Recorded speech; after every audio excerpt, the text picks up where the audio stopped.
Hello, hello. Welcome everybody to Master Your Business, Master Your Life, Coachathon Day 7. Yes, it is day 7 today. Time flies. We have today and 2 more days to go, and that will be it for Coachathon. So if you're live and you're joining me here live, say hello in the comments so I know you're here. I always love those sessions to be as interactive as possible. So let's give it a minute or two for Facebook to show you that I'm live. And then we can get on with our quick topic today. And I wanted to talk today about showing up online with value to your ideal client, but also as your authentic self. Because I think that, social media platforms or online platforms are there for us. And yes, it's good to know how the algorithm works and use it for your benefit. But it's also easy sometimes to get wrapped up in what do I need to do? What should I be doing? How often I should be posting and get overwhelmed by it? Or in order to keep up with all those demands, try to mimic others and, kind of copy what they do and then lose yourself, your authenticity in it. And through that, not really attract your best clients, but more of a random audience. So I wanted to talk about that today to really, coach you and help you find that balance, right? And how do I use online world and social media for me in a way that works for me while still using, technicality or technical setup or some sort of, I don't know how you call it, but using the social media in a way that they're built, right? So they benefit me without losing who I am, without having to copy what everybody else is doing, and while offering value to my best clients so then I can attract them. So let me know if you're here live, because I do want to make it interactive and coach you on specific maybe questions or challenges that you have, rather than me talking high level about it.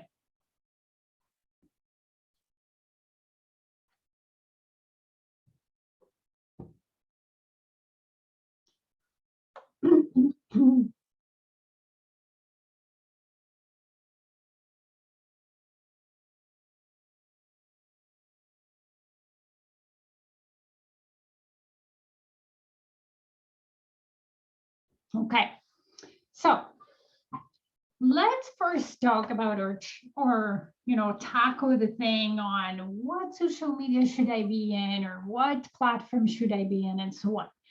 And when my clients ask me that question, I actually ask them a few questions back before we sort of decide.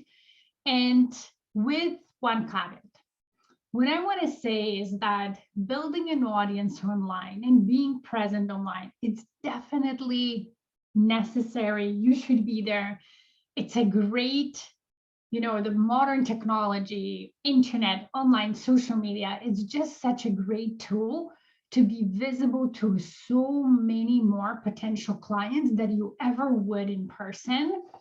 And there are no barriers, no countries, and potentially you have access really to like unlimited amount of potential clients, and you can impact unlimited number, not amount, number of people. And that's why you should be there. At the same time, you don't need to be everywhere and all the time there. You can be strategic about it and grow your presence as your business grows, right? Because in the beginning, if you're alone, you're a solopreneur, trying to be everywhere, it's either going to overwhelm you or you are not going to go deep in any single platform because you won't just have physically, humanly time to do it. So you scratch the surface on many and make impact on none, right? So now, when you start, and if you start on certain platforms strategically and you go deep to make an impact on it as your business grows, you can expand that presence on more platforms because now you have resources maybe to hire help, a VA or a social media manager, and somebody can help you to be present, expand your presence, and go deep on other platforms. So how do you choose the platforms? You choose the platform based on your vision for yourself and your business. So where do you see yourself, being visible and having fun with it and enjoying, and also where your clients are. Because maybe you love TikTok, but your potential client is much older, maybe seniors, maybe middle-aged and so on, and they are not in a certain profession and whatever. And if you do a bit of market research, you realize they're not on TikTok at all, right? So while you could be on TikTok just having fun, you're not going to attract your best clients. It's just because that demographic, that type of clientele, it's just hasn't embraced TikTok yet. It might change, but maybe for now, not, right?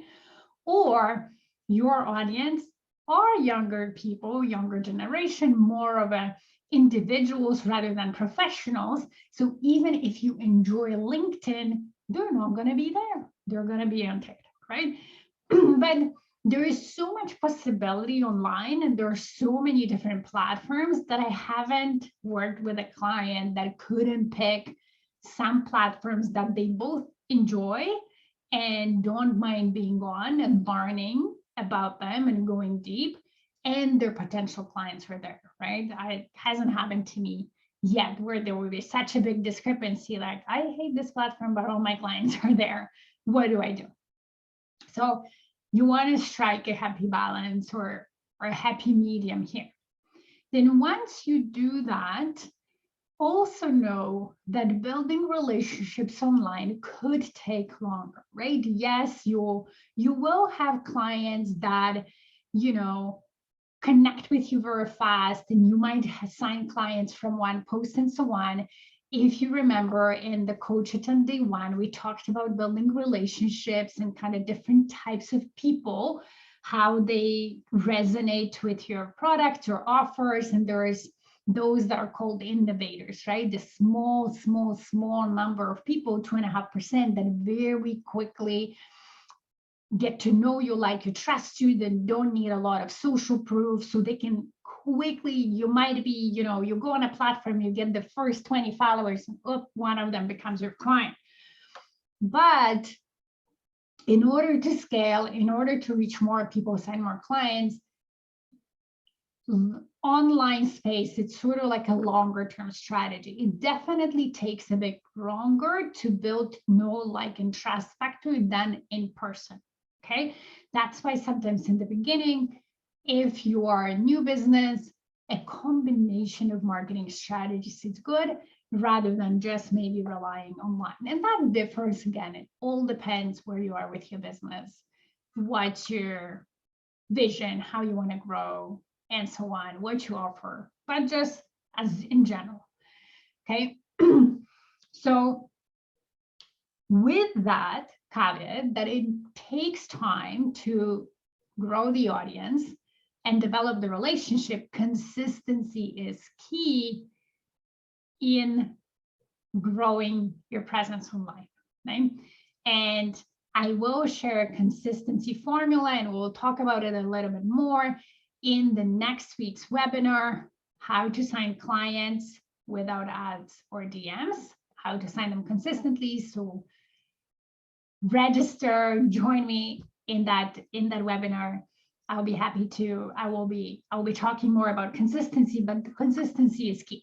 Now, also the algorithm likes consistency, so that's on top of it, right? But it's truly to build the relationship.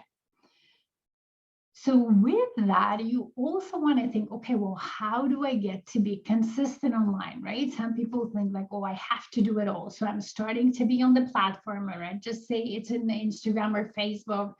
And in order for me to be to build an audience, I heard from some training or somebody that I need to post at least 4 times a week and have 10 stories a day and create 3 reels a week and all those things that when you just start, or if you're not comfortable with the platform yet, it becomes overwhelming and you're like, oh, I'll never do it.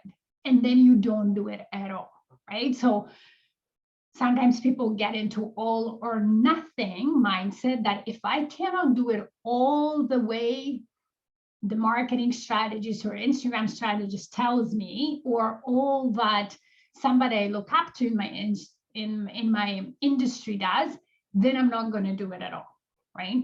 And I want to offer that you can do it and you can start small and you can start with only the things that you feel you will be able to maintain on a regular basis, weekly and so on. So maybe it's not 4 or 5 posts and 10 Instagram stories and 3 reels. Maybe it's 2 posts a week and 3 stories a week or whatever, right? Whatever you think you can maintain, start with that, okay? And then as you learn the platform, the time it takes you in the beginning to maintain that consistency will be longer than once you get in the groove, you create certain flow, you become more proficient in researching hashtags, creating graphics, whatever you're doing, writing things or creating videos. You might actually be able to do more in the same time. And you might find it that you enjoy it. And then this way you'll say, oh, now I want to do more. Okay. So allow yourself to work your way up, sort of to work your frequency up gradually, as opposed to trying to do it all. And because of that, getting overwhelmed and doing nothing. Okay. So if you have any questions, let me know in the chat and in the comments. Okay.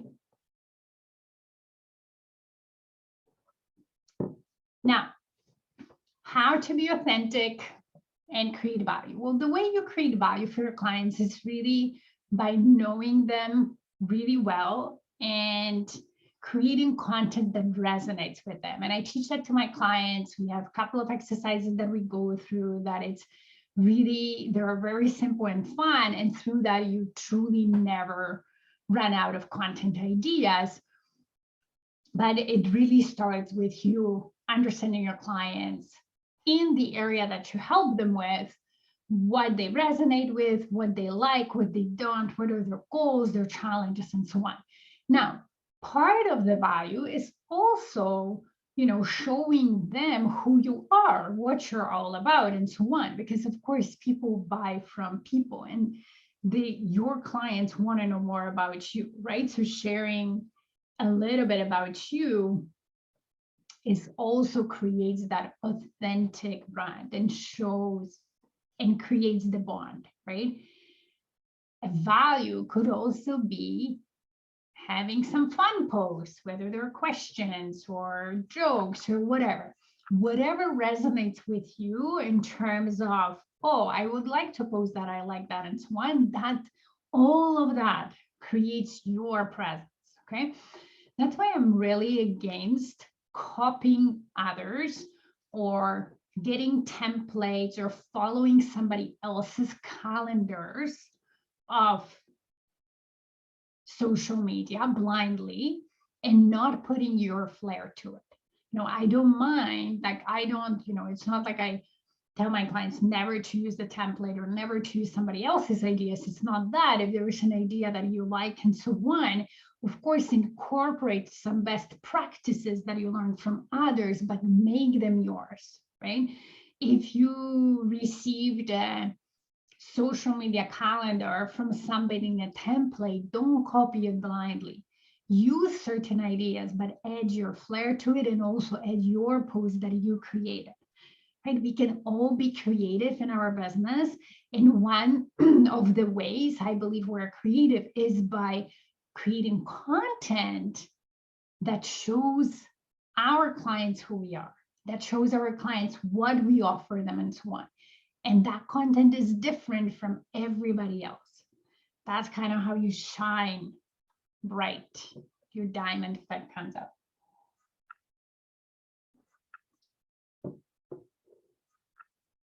Okay. Now, sometimes I get questions about, well, I'm a private person and I don't like necessarily share a lot about me online, and what do I share, what do I not, and so on. And again, sometimes we compare ourselves to others and maybe people who are more vulnerable, who are more extroverted, that they don't really, it doesn't bother them to share more of a personal stuff online for them and so on. And I want to offer, do what you're comfortable with, right? Yes, push yourself a little bit outside of the comfort zone, because that's how, when I think about my journey online, that's definitely how I grew. I started posting on Instagram where I didn't want to share anything personal. I was even scared in the beginning to share my own photographs. Like my posts in the first few months of me being on Instagram were mostly pictures of nature or quotes, or like my face was not on it, right? But as I started, and then I was thinking like, hey, like my face is my brand, or, I'm a coach, right? My clients want to see and connect with the coach and not with always nature, always quotes. Yes, I still keep the quotes in, and I share some nature photos that I take if we're going away and so on, but I definitely grew. And now you see my face on video, on pictures, and whatever, much more often than it was in the beginning. But I allowed myself to grow into it. Yes, I pushed myself a little bit. I decided that I would post a picture of me. I thought I was going to die the first time, but I didn't. And my brain realized, oh, you didn't die. That's okay, right? Nobody wrote any hateful comments on your post. That's fine. The bad thing that you thought would happen, right, didn't happen, because that's what our brain does. It likes to go to extremes and thinks all those catastrophic scenarios that will happen if we go outside of the comfort zone. And that's really not the case most of the time. So as I was doing that, my confidence grew, and also my tolerance for sharing personal things grew as well. So as I did one thing and another thing, with time, I was able to share more and more. But at the same time, I'm still conscious, and I'll pick what I want to share, what I'm comfortable with. And it's just based on my personality, my nature. I'm not extremely extroverted. There's things I don't want to share online, right? And I'm okay with it. I make those decisions, I'm okay with it. So I also want to offer that to you, that if you want to share everything about your personal life and be really an open book and attract those clients who connect with you, totally be it. Awesome. But if you are on the opposite spectrum and you're very introvert and you're like, I don't want to share everything and so on, don't make yourself wrong for it. That's okay. You don't need to. You get to decide what you want to share, right? Maybe the only personal thing you will share is, sometimes your photo or going live, and sometimes maybe a picture from a networking event you went to, right? So it might be still business related, but it's more personal. It shows you working in your business, not always talking to your clients about their challenges and so on, right? Make social media yours, and know that they're there for you, and you can adapt what you do and bend the rules to your benefit. You don't need to abide by the rules or whatever expert is saying in order to be present and so on. When you make them yours and you make them work for you, that's how you attract your best clients. And they will resonate with you and not a copy of somebody else because you're trying to copy what others are doing. And you create your own brand through it. Somehow I can't see comments. I'm not sure if everything is there.